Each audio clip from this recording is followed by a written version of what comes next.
बिल्लू एक छोटा सा गांव का लड़का था। उसकी आदत थी कि हर चीज को टालते रहता था।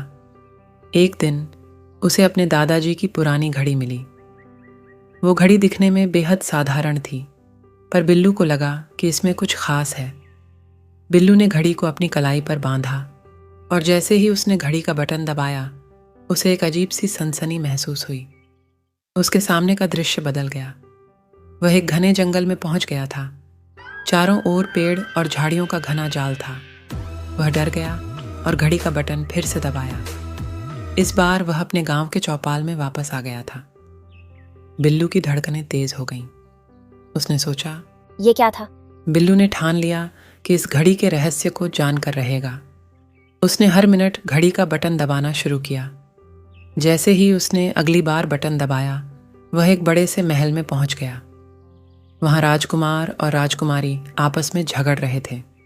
बिल्लू ने उन्हें रोकने की कोशिश की, पर वे उसे देख ही नहीं रहे थे। घड़ी का बटन दबाते ही वह वापस अपने घर पहुंच गया। बिल्लू अब और भी उत्सुक हो गया था। उसने फिर से बटन दबाया और इस बार वह समुद्र के किनारे खड़ा था। वहां एक नाविक कांच की बोतल में संदेश भेज रहा था।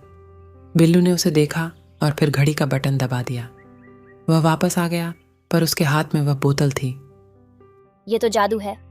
उसने सोचा। बिल्लू ने तय किया कि इस बार वह एक जगह पर रहकर कुछ जानकारियां इकट्ठी करेगा। उसने बटन दबाया और वह एक बड़े से पुस्तकालय में पहुंच गया। वहां किताबें और दस्तावेज बिखरे पड़े थे। बिल्लू ने एक किताब उठाई जिसमें लिखा था, ये घड़ी समय और स्थान की सीमाओं को तोड़ सकती है, परंतु इसका उपयोग ध्यान से करना चाहिए। जैसे ही बिल्लू ने किताब बंद की, उसने किसी के कदमों की आहट सुनी। वह चौंक गया। उसकी ओर एक अजनबी आ रहा था। बिल्लू ने डरते हुए बटन दबाया और वह वापस अपने घर आ गया।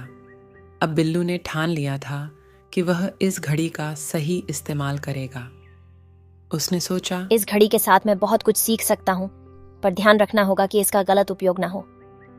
इस तरह बिल्लू की रहस्यमयी घड़ी ने उसे बहुत सारी जगहों की सैर करवाई, पर वह जान गया कि हर चीज का एक समय और स्थान होता है।